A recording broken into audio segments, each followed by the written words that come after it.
नमस्कार, VIP news में आपका स्वागत है। आपके साथ हाजिर हूं मैं कंचन। झारखंड में दलितों को न्याय दिलाने के लिए रोजाना राज्यपाल से मुलाकात की जा रही है, चाहे वो कल अमर बाउरी ने की हो या फिर आज आरती कुजूर ने। इन्हीं मुलाकातों को लेकर कांग्रेस के बोल बिगड़े हुए हैं, जिसके बाद बीजेपी भी शांत नहीं है। क्या है पूरा मामला और कब मिलेगा पीड़ित परिवार को न्याय? मुलाकात का नतीजा क्या निकलेगा, उस पर करेंगे चर्चा, लेकिन उससे पहले ये खास रिपोर्ट। कांग्रेस विधायक इरफान अंसारी के बिगड़े बोल। बीजेपी एमएलए को बताया साउथ इंडियन फिल्म का गुंडा। झारखंड में जामताड़ा के कांग्रेस विधायक डॉक्टर इरफान अंसारी एक बार फिर अपने विवादित बयान के चलते सुर्खियों में हैं। इस बार इरफान अंसारी ने बीजेपी विधायक अमर कुमार बाउरी को साउथ इंडियन फिल्मों का गुंडा बताया है। इस बयान के बाद अमर बाउरी ने भी तीखी प्रतिक्रिया व्यक्त करते हुए कहा कि इरफान अंसारी माफी मांगे, अन्यथा कानूनी कार्रवाई करेंगे। इरफान अंसारी है, दलितों का हितैषी इरफान अंसारी है। किसी कीमत पर दलित समाज पर जुल्म नहीं होने दूंगा। तुम अपना चेहरा देखो। ये अमर बाउरी जो है, देखने से हमको लगता है कि साउथ इंडियन गुंडा है ये, और गुंडा की तरह बिहेव करता है। एक गुंडा कभी भी किसी समाज का हितैषी नहीं हो सकता। अमर बाउरी, याद रखना। आपके जैसा नहीं पैदा हुआ है, जो पिता के कारण विधायक बना है और आज इतनी लंबी लंबी डींगे हाँक रहा है। एक बिगड़ेल बेटे आप अपने घर पे रहिए।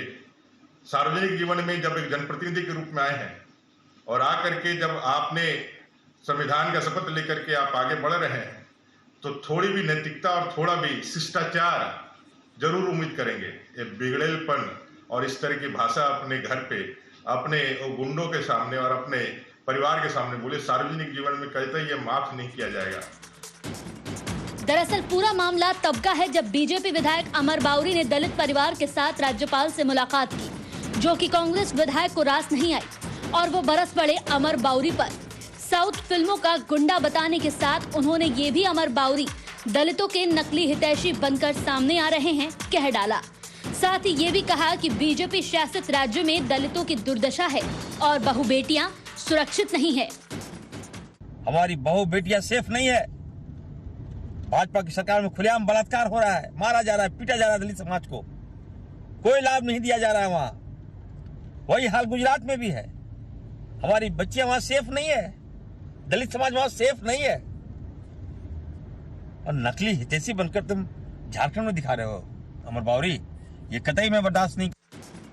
बहरहाल आरोप प्रत्यारोप का दौर तो राजनीति में लगा रहता है, लेकिन ऐसे में आम जन से जुड़े मुद्दे धरे के धरे रह जाते हैं और राजनीति चमकाने वाले अपनी राजनीति चमकाकर अपना रास्ता नापते हैं। अब देखना ये होगा कि जिन परिवारों को लेकर रोजाना राज्यपाल से मुलाकात हो रही है, उनको न्याय मिलेगा या नहीं। Desk report, VIP news. तो इसी पर चर्चा करेंगे। हमारे साथ इस पूरी खास चर्चा में हमारे बिहार झारखंड के संपादक कुंदन कृतज्ञ जी सीधा जुड़ गए हैं। कुंदन जी, आपसे मेरा सबसे पहला सवाल, जिस तरीके से यहां पर अमर बाउरी और इरफान अंसारी के बीच अब आरोप प्रत्यारोप की राजनीति शुरू हो गई है। इरफान अंसारी पहली बार नहीं है कि अपने बयान को लेकर इतना ज्यादा चर्चाओं में, इससे पहले भी कई बार ऐसे विवादित बयान दे चुके हैं जिसे लेकर वो चर्चा में रहते हैं। लेकिन इस बार अगर देखा जाए तो इस आरोप प्रत्यारोप की राजनीति में जो आम जनता के मुद्दे हैं वो कहीं ना कहीं पीछे छूटते हुए जा रहे हैं।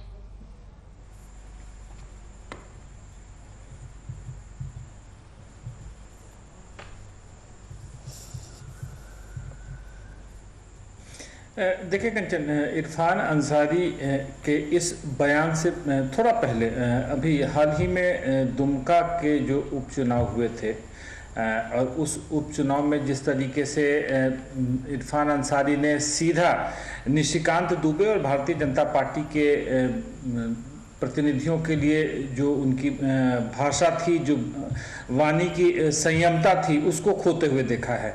और अब चंदन कियारी के विधायक और पूर्व मंत्री, रघुवर दास सरकार में पूर्व मंत्री रहे अमर कुमार बाउरी पर जिस तरीके से उन्होंने प्रतिक्रिया दी है, यह राजनीति की गिरती हुई व्यवस्था को दिखलाने के लिए काफ़ी है। किस तरीके से राजनीति में नैतिकता का, चरित्रों का पतन हुआ है, किस तरीके से तमाम स्थितियों में गिरावट देखने को मिली है। अब पड़ोसी राज्य बिहार की अगर बात कर ले कंचन, तो बिहार में किस तरीके से चाचा और भतीजे के बीच में राजनीतिक वर्चस्व की लड़ाई चल रही है, तो ये तमाम जो नैतिकताएं हैं वह अब पीछे छूट रही हैं। और उसी का नया यह नमूना है इरफान अंसारी ने जिस तरीके से अमर कुमार बावरी के बारे में जो बयान दिए हैं, और खास करके इस बयान पर प्रतिक्रिया आना लाजमी था और वही हुआ है। जिस तरीके से भारतीय जनता पार्टी और अमर कुमार बावरी ने भी इस पर कड़ी प्रतिक्रिया दी है, और खास करके चेतने की ज़रूरत है इरफान अंसारी को। इरफान अंसारी जिस तरीके से गाहे बेगाहे अपने बयान दे जाते हैं, उससे कहीं ना कहीं कांग्रेस और सरकार दोनों के लिए यह एक कह सकते हैं नज़रें नीची करने वाली स्थिति बन जाती है। बिल्कुल। कुंदन जी, आपको रोकना चाहूंगी, यहाँ पर हमारे साथ कांग्रेस विधायक इरफान अंसारी फोन लाइन पर जुड़ गए। इरफान जी, बहुत बहुत स्वागत है वीआईपी न्यूज पर। जी जी बताइए मैडम। जी, इरफान अंसारी जी, जिस तरीके से लगातार एक यहाँ पर मामला काफी ज्यादा तूल पकड़ता जा रहा है, जिस तरीके से अब ये कहा जा रहा है अमर बावरी की तरफ से, उन्होंने तीखी प्रतिक्रिया आपके बयान पर दी और कहा है कि इरफान अंसारी अपने बयान को लेकर माफी मांगे, नहीं तो आप पर कानूनी कार्रवाई की जाएगी। क्या कहेंगे इस पर? सुनिए मेरी बात सुनिए। हेलो, क्या कार्रवाई करेगा वो? हाँ, क्या है वो? अब अमर बावरी को आप अच्छी तरह जानते हैं कि मैं जानता हूँ बढ़िया से। ये मैं उसके एरिया में तो मैं राजनीति नहीं करता हूँ। हाँ। यहाँ आकर जामताड़ा में आकर मेरे क्षेत्र में आकर झूठा राजनीति करेगा। हाँ। आप एक एक लोगों से पूछ लीजिए। हाँ। कि दलित का सबसे बड़ा सम्मान कौन करता है? इरफान अंसारी करता है। हाँ। और झूठा आदमी भाजपा का बूथ एजेंट को, उसके परिवार को बिठा कर मेरे एरिया में आकर राजनीति करेगा वो व्यक्ति, तो क्या इरफान अंसारी बर्दाश्त करेगा क्या उसको?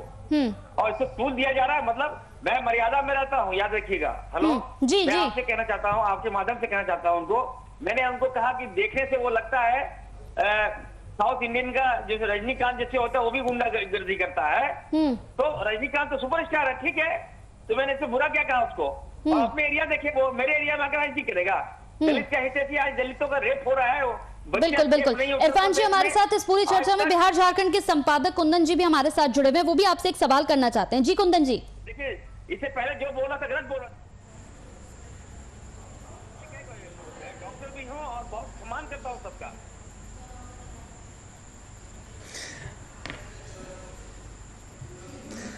इरफान जी, एक सीधा सा सवाल, आपको ऐतराज है कि अमर बावरी जामताड़ा में आकर आपके इलाके में, आपके क्षेत्र में आकर वहाँ राजनीति कर रहे हैं, लेकिन जिस तरीके से उन्होंने आपने उनके शारीरिक बनावट को लेकर जो आपने कमेंट किया है, यह आपने कॉम्प्लीमेंट समझ के दिया है, लेकिन इसको उन्होंने कमेंट ले लिया है और अब इसके लिए काफ़ी नाराजगी जताई जा रही है उनकी तरफ से। इस नाराजगी को दूर करने के लिए क्या करेंगे? नहीं, मेरी बात सुनिए, वो मेरा उससे कोई जमीन जायदाद की लड़ाई नहीं है। मैं यहाँ है कि मैं उसके एरिया में नहीं जाता हूँ और हर बार लेके अल्पसंख्यकों को आगे करके वो दलित के अल्पसंख्यक और दलित को लड़ना चाहता है। ये अच्छी बात नहीं है। समाज में भी ये गलत बात देना चाहता है। हम लोग एक हैं, हमारा समाज एक है। आज उस दलित को आगे करके राजभवन में भी झूठे फर्जी लोगों को ले जाता है वहां पर, और राजभवन की जो गरिमा को खराब करता है ये लोग। तो क्या इरफान अंसारी चुप रहेगा क्या? आप लोग को भी मैं कहना चाहता हूँ, सारी सच्चाई जानिए। और इरफान अंसारी एक साफ सुथरा लड़का है और मैं दिन रात गरीबों के बीच काम करता हूँ। और आपने कैसे कह दिया कि नहीं कांग्रेस की छवि, और मैं कोई भी बात बोलता हूँ बहुत सटीक बात बोलता हूँ, याद रखिएगा। इस तरह से आप लोग चैनल वाले हैं तो कम से कम जो मंतव्य देते हैं दोनों के बारे में दीजिए। अमर बावरी कितना पाक हो गया, वो वोट लेके चला गया, अपने आप को बेच दिया वो व्यक्ति, और अच्छा हो गया भाजपा में जाने से क्या? हेलो, ऐसा कम से कम प्रतिक्रिया नहीं दे आप लोग। हेलो हेलो इरफान जी एक सीधा सा सवाल। अमर बावरी राजभवन गए, महामहिम राज्यपाल से उन्होंने मुलाकात की और मुलाकात में उन दलितों को पेश किया जिन दलितों पर अत्याचार की बात कही जा रही है। इस पर आप पर आरोप नहीं लगा है, आरोप लग रहा है पंकज मिश्रा पर। पंकज मिश्रा के आरोप पर आप क्या कहेंगे? क्या ये जिन लोगों को पेश किया है उन्होंने, जिनके जमीन पर कब्जे की बात की जा रही है, जिनके पिटाई करने की बात की जा रही है, पंकज मिश्रा की तरफ से अभी तक कोई सफाई नहीं आई है, लेकिन आपने अमर बावरी पर आरोप लगा दिए हैं। अच्छा सुनिए, आप दिल्ली में बैठे हुए हैं, मैं जामताड़ा में हूँ, दलित परिवार को जहां तक पिटाई की बात है, बिल्कुल गलत बात है। डीसी का रिपोर्ट देखिए, एसपी का रिपोर्ट देखिए, सरकार का रिपोर्ट देखिए। ये जिनको बिठाया था, जिनको उन्होंने बिठाया था वो भाजपा का बूथ एजेंट था। एक साजिश के तहत हमारी छवि को खराब करने के लिए दलित को मोहरा बनाया था। आज दलित समाज हमारा है। अब एक हफ्ता पहले देखिएगा, पूरा जामताड़ा में दलित लोगों ने बीजेपी मुर्दाबाद का नारा लगाया। मैंने वीडियो भेजा, एक न्यूज नहीं चला। अमर बावरी मुर्दाबाद, भाजपा मुर्दाबाद, पूरा दलित लोगों ने लगाया। सच्चाई सामने आ गया। उसके बाद भी गवर्नर को ले गए, गवर्नर के पास लेके जामताड़ा के दलित के अत्याचार हो रहा है। अरे कुछ तो सच्चाई होनी चाहिए ना। आप हमारी बात नहीं सुनिएगा। हमारी बात, अगर मैं बात बोलता हूँ तो गलत बात बोलता हूँ आप लोग के सामने। क्या अमर बावरी जो है फर्जी आदमी है और मेरा उससे व्यक्तिगत कोई दुश्मनी नहीं है। मैं उनसे यही कहूंगा, आप भी एमएलए हो, मैं भी एमएलए हूँ। मैं वहां जाऊंगा, मान लीजिए उनके एरिया में चले जाऊंगा, वहां पे बोलूंगा नहीं मुसलमानों को अत्याचार कर रहा है, तो क्या उनको अच्छा लगेगा? क्या बिल्कुल गलत बात है। और उनको दायरे में रहना चाहिए और सम्मान करना चाहिए एक दूसरे का। हेलो,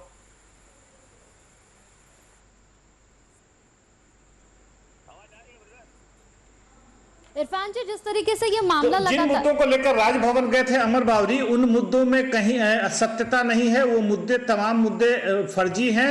और जिन दलितों की अत्याचार और पिटाई, सुनिए, मैं कोर्ट जाऊंगा और मानहानि का दावा करूंगा कि इस तरह से झारखंड की छवि, हमारे मुख्यमंत्री हेमंत सोरेन जी की छवि, हमारी छवि एक साजिश के तहत ये लोग खराब करता है। मीडिया को तो नहीं मालूम है सच्चाई क्या है। और सुन लीजिए, जिसके कहने पर ये लोग जानता है, अब 1 महीना माहौल खराब किया, वो उस पर मर्डर का चार्ज है।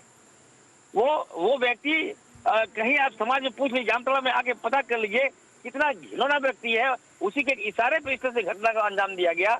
और दलित समाज का दिन रात मेरे पिताजी ने काम किया, मैं काम करता हूँ, उनके दिल में बसता हूँ मैं। और मेरे प्रति अगर इस तरह से कोई लगा देगा आरोप, तो क्या अच्छा लगेगा मुझे? क्या आप बताइए।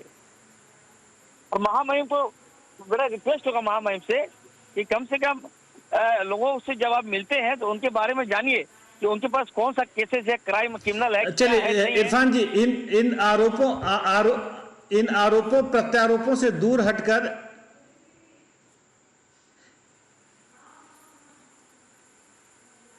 इन आरोपों प्रत्यारोपों से दूर हटकर एक दूसरा सवाल है मेरा इरफान जी आपसे, कि अभी हेमंत सोरेन हालांकि दिल्ली प्रवास से लौट चुके हैं, रामेश्वर उरांव दिल्ली में अभी भी हैं। तमाम बातें हुई, तमाम लोगों के 12वें मंत्री बनने की अटकलें आई, आपके बारे में कहीं कोई चर्चा नहीं हुई। मंत्री पद के रेस से आप बिल्कुल बाहर हैं। देखिए, सच्चाई ये है, हेलो, आला कमान के पास पैनी नजर है और मैं किसी चीज का भूखा नहीं हूँ। समय आएगा और जब पार्टी को लगेगा कि नहीं मेरी आवश्यकता है तो ऑब्वियस है वो मुझे सम्मान देंगे। लेकिन मैं राहुल जी की और सोनिया गांधी का बहुत बड़ा मैं भक्त हूँ और उनका आशीर्वाद लगातार मुझ पर बना रहता है और मैं दिन रात कांग्रेस पार्टी को मजबूत करता हूँ। मेरे पर कोई दाग नहीं है और झूठा फूसा करके मुझे बदनाम करता है ये लोग, ये भी अच्छी बात नहीं है। मैं आपके चैनल के माध्यम से तमाम लोगों से कहना चाहता हूं कि कोई भी तथ्य को आप लोग सामने लाते हैं तो उसकी सच्चाई को जानना चाहिए। बेवजह हम देखिए बहुत स्ट्रगल करते हैं, दिन रात गरीबों के बीच में रहते हैं और मेरे बारे में अमर बावरी जामताड़ा में आकर मेरी छवि को खराब करता है, जामताड़ा की छवि को खराब करता है। मैं एक MBBS MD डॉक्टर हूँ, राजनीतिक में आया हूँ कि सबको सम्मान दूं मैं, और एक साजिश के तहत मेरा गलती यही, इन लोगों को लगता है कि मुस्लिम है इनको टारगेट कर लो। तो मैं अमर बावरी को आपके माध्यम से कहना चाहता हूं, अपना एरिया देखो यार, आपस में क्या है तुमसे लड़ाई मेरा? तुम बेवजह हमको परेशान करोगे तो मैं तुमको छोड़ दूंगा क्या? इसलिए मैंने उनका चेहरा पे मैंने नहीं कहा, मैंने कहा कि साउथ का गुंडा रजनीकांत भी साउथ का गुंडा है, तो वो भी तो सुपरस्टार है। तो आप भाजपा में चले गए हो अपने आप को बेचकर, तो भाजपा का सुपरस्टार बनो ना है।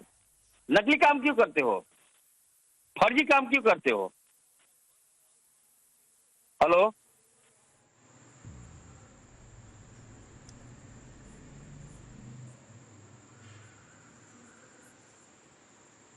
इरफान जी, कभी कभी तारीफ जब आप करते हैं ना, तो जिस व्यक्ति की आप तारीफ करते हैं वो आपकी तारीफ को सही तरीके से समझ नहीं पाता है, आपके दिए गए कॉम्प्लीमेंट को, आपके की गई प्रशंसा को वह एक उपहास की बात कमेंट समझ लेता है। आपने और आपके पिताजी ने जामताड़ा के उस इलाके में, गोड्डा के इलाके में काफ़ी काम किया है, एक सांसद के तौर पर और एक विधायक के तौर पर आपने भी काफ़ी काम किया है। सबसे बड़ा सवाल यह है कि क्या इरफान अंसारी, आपने जिस तरीके से कहा कि सोनिया गांधी और राहुल गांधी के आप भक्त हैं, इत्तेफाकन आज राहुल गांधी का जन्मदिन भी है, ऐसे मौके पर एक सवाल कि आपकी इतनी करीबियत है, आप इतने नज़दीक हैं 10 जनपद से और खास करके कांग्रेस के राहुल गांधी और सोनिया गांधी के, उसके बावजूद जो आज की तारीख में स्थिति पैदा हुई है, तमाम नाम सामने आ रहे हैं। अंबा प्रसाद के नाम सामने आए, दीपिका पांडे सिंह के नाम सामने आए, नमन विकसल कोंगारी के नाम सामने आए, लेकिन इरफान अंसारी कहीं ना कहीं नेपथ्य में पीछे छुपा दिख रहा है। ना ही राजनीति में वो उन्हें उचित स्थान मिल रहा है, ना ही कांग्रेस पार्टी की तरफ से उन्हें प्रमोट किया जा रहा है। नहीं, ऐसी बात नहीं। देखिए, कांग्रेस पार्टी ने बहुत सम्मान दिया है। मैं लगातार 2 बार का विधायक हूँ, बहुत मार्जिन से मैं चुनाव जीता हूँ और पार्टी ने मुझे working president, state working president से सम्मानित किया है। तो ऐसी बात नहीं है। मैं आपसे कहना चाहता हूँ कि पार्टी को लगेगा कि मेरी आवश्यकता है, क्योंकि हमारा यहाँ पर बेस है। 18% यहाँ आदिवासियों के बाद सबसे बड़ी आबादी हमारी है, अंसारियों की आबादी है। तो हमारे वोट से लोग विधायक और MP बनते हैं, तो ऑब्वियस है कि पार्टी हमको सम्मान देगी। पार्टी को लगेगा नहीं इरफान अंसारी को कब आगे लाना चाहिए, तो वो आगे लाएगा। मैं मंत्री पद तक कोई भूखा नहीं हूँ और मैं दिन रात पार्टी को मजबूत कर रहा हूँ, तो पार्टी भी देख रही है, तो ऐसी कोई बात नहीं है। और ये भी मैं कहना चाहता हूँ, मैं पार्टी को कछुआ की चाल में चल रहा हूँ। वो है खरगोश की तरह आगे भाग रहा है, भागने दीजिए, लेकिन जीत कछुआ का ही होगी, याद रखिएगा। चलिए इरफान जी, बहुत बहुत शुक्रिया हमारे साथ जुड़ने के लिए, इस पूरी चर्चा में और तमाम सवालों के जवाब देने के लिए। इरफान अंसारी माफी मांगे, ये साफ तौर पर यहाँ पर अमर बाउरी का कहना है कि माफी मांगनी होगी, नहीं तो कानूनी कार्रवाई की जाएगी, जिस पर इरफान अंसारी का साफ तौर पर कहना है कि माफी तो वो मांगने वाले हैं नहीं। कुंदन जी, आपसे मेरा सवाल है, जिस तरीके से लगातार राज्यपाल से मुलाकात यहाँ पर तमाम लोग कर रहे हैं, लेकिन पीड़ित परिवार को न्याय नहीं मिल पा रहा है, अभी भी इंतजार करना होगा पीड़ित परिवार को?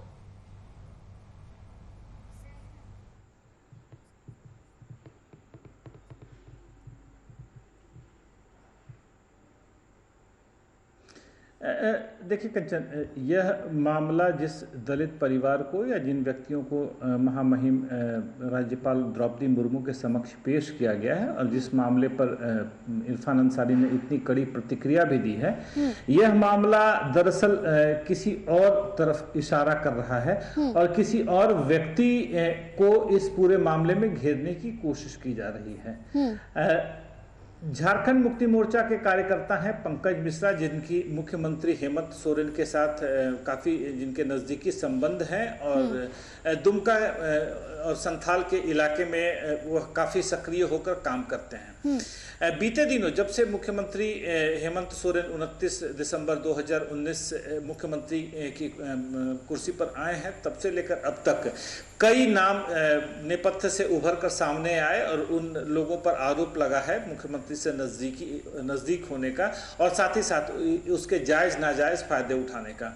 पंकज मिश्रा के ऊपर भी कुछ इसी तरीके के आरोप लगे हैं और जिस तरीके से अब विपक्षी पार्टी भारतीय जनता पार्टी पंकज मिश्रा को घेरने की कवायद में जुटी है। वो आपको याद होगा, साहेबगंज के महिला थाना प्रभारी रूपा तिर्की के आत्महत्या के प्रकरण में भी पंकज मिश्रा का नाम बहुत तेजी से उभरा था, लेकिन दरअसल पुलिस ने जो चार्जशीट दायर की है उसमें शिव कनौजिया, रूपा तिर्की के कथित पुरुष मित्र को पुलिस ने अभियुक्त मानते हुए उन्हें गिरफ्तार कर लिया है। अब उनकी बर्खास्तगी की तैयारी चल रही है, लेकिन उस मामले में भी विपक्ष ने पंकज मिश्रा को घेरने की कोशिश की थी। उसके बाद पंकज मिश्रा जितनी मजबूती के साथ और जितनी तेजी के साथ संथाल में एक उभरता हुआ नाम है, उस नाम से कहीं ना कहीं भारतीय जनता पार्टी बहुत बुरी तरीके से परेशान है, क्योंकि पंकज मिश्रा ने अपने रुतबे में, अपने दबदबे में, अपने वर्चस्व में बहुत तेजी से वृद्धि की है। गाहे बेगाहे पंकज मिश्रा की जो नजदीकी है मुख्यमंत्री की, तो पंकज मिश्रा को घेरने से बीजेपी डायरेक्टली या इनडायरेक्टली, परोक्ष या प्रत्यक्ष रूप से वह मुख्यमंत्री हेमंत सोरेन को घेरने की कोशिश करती है। और सारा का सारा मसला यही है, दलित परिवार ने आरोप लगाया है कि पंकज मिश्रा ने उसकी जमीन पर जबरन कब्जा करने की कोशिश की और इस कब्जा करने के दौरान उन लोगों की पिटाई की गई और इसी परिवार को लेकर अमर कुमार बावरी राजभवन पहुंचे थे। अब चूंकि वह इलाका विधायक इरफान अंसारी का पड़ता है और उस इलाके में होने की वजह से इरफान अंसारी को यह नागवाज गुजरा है कि अमर कुमार बावरी उनके इलाके के लोगों को लेकर सीधा राजभवन पहुंच गए और अपनी राजनीति चमकाने की कोशिश कर रहे हैं। इस पूरे मसले में देखेंगे तो बस मुद्दा यहीं पर है। बिल्कुल कुंदन जी, यहाँ रोकना चाहूंगी। सरोज सिंह हमारे साथ बीजेपी प्रवक्ता इस पूरी चर्चा में जुड़ गए हैं। सरोज जी, बहुत बहुत स्वागत है वीआईपी न्यूज पर। धन्यवाद। सरोज जी, जिस तरीके से सबसे ज्यादा तूल पकड़ता हुआ यहाँ पर ये मामला नजर आ रहा है, हालांकि जिस तरीके से देखा जाए तो इरफान अंसारी के विवादित जो बयान सामने आते हैं अब तक, वो कोई पहली बार नहीं, इससे पहले भी कई बार सामने आ चुके हैं, लेकिन जिस तरीके का बयान आप लोगों की तरफ से आया है, रंग के आधार पर किसी को साउथ इंडियन गुंडा कह देना कितना जायज लगता है सर? नहीं, बहुत गैर जिम्मेवाराना बयान है इरफान अंसारी का, और वो इसी तरह से जो है बयानबाजी करके जो है ये में सुर्खियां बटोरते रहते हैं और ये बहुत जो है सो बयान निंदनीय है। अब बताइए, उन्होंने तो कहा है कि मानहानि के केस भी करेंगे उन पर, और उनको और इसी तरह से पहले भी एक मामले में जो है उन पर एक महिला जो है योगा टीचर रफिया नाज उन पर केस कर चुकी है। उस महिला के बारे में इन्होंने अपशब्द का इस्तेमाल किया था और न सिर्फ साउथ इंडियन गुंडा सर, इसके साथ ही उन्होंने ये भी कहा है कि जहां जहां बीजेपी की सरकार है वहां पर बहू बेटियां सुरक्षित नहीं हैं। और अभी जब वो हमारे साथ जुड़े हैं तो उन्होंने साफ तौर पर कहा है कि ना मैं माफी मांगूंगा और ना ही इस पूरे मामले पर मुझे माफी मांगने की जरूरत है। देखिए, बहू बेटियां, मैं वही तो बता रहा हूं ना, बीजेपी के राज में बहू बेटियां सुरक्षित नहीं है, वो कह रहे हैं। अरे वो बहू बेटियों पर किस तरह से कमेंट्स करते हैं, ऑलरेडी उन पर केस की हुई है एक महिला, जिस ऑनलाइन ऑनवेयर जो है सो उसको भला बुरा इन्होंने कहा, ऑनलाइन कहा, उस महिला पर अभद्र टिप्पणी की इन्होंने बजाते चैनल में। मैं संयोग से मैं उस समय मैं ही बैठा हुआ था डिबेट में, उस समय भी वो महिला आज उन पर केस भी की हुई है। तो कौन है जो आदमी खुलेआम जो है महिला को चैनल में और इलेक्ट्रॉनिक चैनल में खुलेआम अभद्र बोलता हो, अब वो सीख दे रहा है भारतीय जनता पार्टी को सिखाएगा। अब आप समझ सकते हैं उनको। चलिए, बहुत बहुत शुक्रिया हमारे साथ जुड़ने के लिए सरोज जी इस पूरी खबर पर।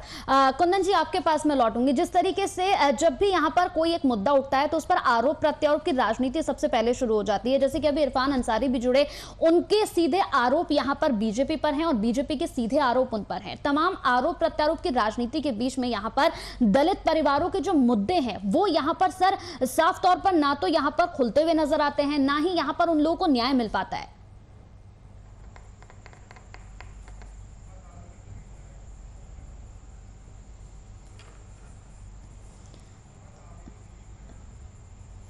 इस पूरी खबर पर कुंदन जी रोकना चाहूंगी। बीजेपी विधायक अमर बावरी हमारे साथ इस पूरी खबर पर जुड़ गए। अमर बावरी जी, बहुत बहुत स्वागत है आपका वीआईपी न्यूज पर। जोहार, नमस्कार जी। बिल्कुल अमर बावरी जी, जिस तरीके से एक मामला सबसे ज्यादा तूल पकड़ता हुआ नजर आ रहा है, इस पूरे मामले पर अब इरफान अंसारी भी जुड़े और साथ ही उन्होंने भी यहाँ पर अपनी बातें रखी हैं। एक सवाल सीधा सर मेरा आपसे, जिस तरीके से यहाँ पर साउथ इंडियन का गुंडा कह दिया गया है, आपको इस पर क्या कहेंगे? रंग के आधार पर आपको यहाँ गुंडा कह दिया गया, इसके साथ ही ये भी कहा गया है कि जहां जहां पर बीजेपी की सरकार है वहां वहां पर बहु बेटियां सुरक्षित नहीं है, और माफी मांगने के सवाल पर साफ तौर पर उन्होंने कहा है कि मैं माफी नहीं मांगूंगा, ना मुझे माफी मांगने की जरूरत है। देखिए, उनका नस्लीय जो उनके विचार है, वो रेसिज्म है, जो जातिगत श्रेष्ठता का भावना है, ये अहंकार उनका बोल रहा है। और साउथ इंडियन रंग रूप से अगर गुंडे दिखते हैं तो इसको मतलब है कि पूरे साउथ इंडियन जितने भी हमारे नागरिक है, भारत देश के नागरिक है, तो उनका एक तरह से अपमान है। उनके साथ कहीं ना कहीं इसका जवाब कांग्रेस को भी देना चाहिए। और यहाँ जो राज्य में सरकार चल रही है, अहंकार बोल रहा है उनका। राज्य के अंदर जो सरकार चल रही है, उनके पार्टी के सपोर्ट से जेएमएम की सरकार चल रही है, और ये सरकार पूरी तरह से दलितों पर अत्याचार का एक श्रृंखला बना दिया है। इनके विधानसभा क्षेत्र में ही चीरूडी है, जहां आज 3 महीने से एक दलित परिवार पूरी तरह से निर्वासित जीवन व्यतीत कर रहा है, क्योंकि उस चीरूडी में दलित जो है वो बहुत अल्पसंख्यक 5 घर ही रह गया है, और बाकी जो है इरफान अंसारी के जितने भी माने कुटुंब हित मित्र या उनके जो अल्पसंख्यक है उनका पूरा जगह हो गया है। रमजान मियाँ पे मामला है जिनके घरों को लूटने का, इनके बर्तन को तोड़ने का, जाति शब्द करने का, इनको धर्मांतरित करने का, इनको बाहर के भगाने का। राष्ट्रीय अनुसूचित जाति आयोग के उपाध्यक्ष खुद फील्ड पे आए, विजिट किए, उनके आने के बाद केसेज हुए, लेकिन SC/ST एट्रोसिटी एक्ट लगने के बाद भी ना गिरफ्तारी हुई, ना इस पर कोई कार्रवाई हुई। आज भी वो पूरा परिवार अभी भी रोड पे है, वो नहीं जा पाए। और ये लड़ाई जब भारतीय जनता पार्टी लड़ रही है तो इस लड़ाई को कैसे दबाया जाए, कैसे उनको उनकी आवाज को दबाया जाए, इस बात के तरफ लगे हैं। और ये जो भी उनका बयान आया है वो पूरी तरह से एक, मैं कह सकता हूँ कि जातीय। अमर बावरी जी, इस पूरी खास चर्चा में हमारे साथ बिहार झारखंड के हमारे संपादक कुंदन कृतज्ञ जी भी जुड़े हुए हैं, वो भी आपसे एक सवाल पूछना चाहते हैं। जी सर।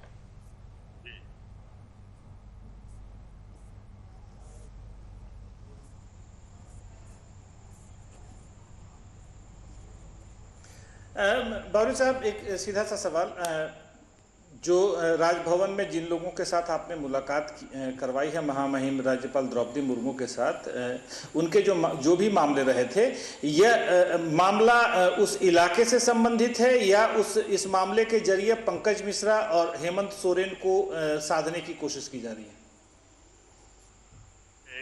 ये मामला तो 3 महीने पहले से हम लोगों ने इस पे लड़ाई लड़ी है। ये जो चिरूडी का जो मामला है, ये 3 महीना पहले से हम लोग उसकी लड़ाई लड़ रहे हैं। इसी बीच में ये जो पंकज मिश्रा जी का मामला भी आया, इसी बीच में 1 महीना पहले आपका जो है चाईबासा के मझगांव में मामला आया, जहाँ पे सफाई कर्मचारियों को, वहाँ वो भी अल्पसंख्यक बहुल क्षेत्र है और 5-10 वहाँ भी दलित परिवार रहते हैं, तो उनको भी सफाई नहीं करने, उनके शौचालय को साफ नहीं करने गए तो उनको दौड़ा के पेट बल्ले से मारा गया। और इन सारे केसेज में पुलिस के पास, संबंधित पदाधिकारियों के पास न्याय के लिए लोग जाते हैं, लेकिन पुलिस जो है इस पे कोई कार्रवाई नहीं करती है। SC/ST एट्रोसिटी एक्ट कहीं भी लगता है तो उस पर तुरंत कार्रवाई होती है, गिरफ्तारी होती है। कहीं नहीं तो उल्टे इनको ही दबाया जाता है, इनको ही कंप्रोमाइज करने के लिए विवश करने का प्रयास किया जाता है और ये मामले को ही उठाया गया, क्योंकि यह मामला सीधे तौर पर राज्य की सरकार से जुड़ा हुआ है या फिर वोट बैंक से जुड़ा हुआ है, जो राज्य सरकार को इस सत्ता में लाने में एक बड़ी भूमिका निभाई है। इसलिए उनके संज्ञेय अपराध को भी क्षमा कर दिया जा रहा है, उनको संरक्षण दिया जा रहा है। आज इरफान अंसारी जैसे विधायक अगर एक से अपने ऐसे अपराधी लोगों को यदि वो दूध का दूध पानी का पानी चाहते हैं तो जो FIR हुआ है उस पर कार्रवाई होने के लिए देना चाहिए।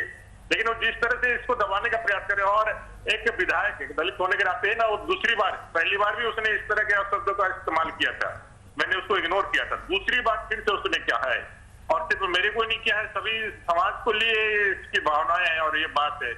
यहाँ तक कि साउथ कई लोगों को भी इसके साथ जोड़ा गया है। ये तो कांग्रेस के सोनिया गांधी जी को आदरणीय अपने राहुल गांधी, प्रियंका गांधी जी को इस पे बोलना चाहिए, जो दलितों की हितैषी बनती है और 70 सालों तक जिन्होंने अपने साथ इसको रख करके देश की सत्ता में राज किया है। आज मोदी जी आए हैं, सबसे स्वावलंबी और स्वाभिमानी बनकर के दलित अपनी आवाज को बुलंद कर रहा है। इसमें कोई दो बात और कोई ऐसा कोई छिपाने वाली बात तो है नहीं। चलिए, समय की कमी है अमर बावरी जी, बहुत बहुत शुक्रिया। समय की कमी है हमारे पास, इसलिए आपकी बात यहीं मैं खत्म करना चाहूंगी। इसके साथ हमारे बिहार झारखंड के संपादक कुंदन कृतज्ञ जी, आप हमारे साथ जुड़े, आपका भी बहुत बहुत शुक्रिया। तो जिस तरीके से इसे लेकर आरोप प्रत्यारोप की राजनीति शुरू हो गई, अब ये कहां तक पहुंचेगी, ये भी अपने आप में एक बड़ा सवाल है। इसी के साथ VIP न्यूज में मेरे साथ इतना ही।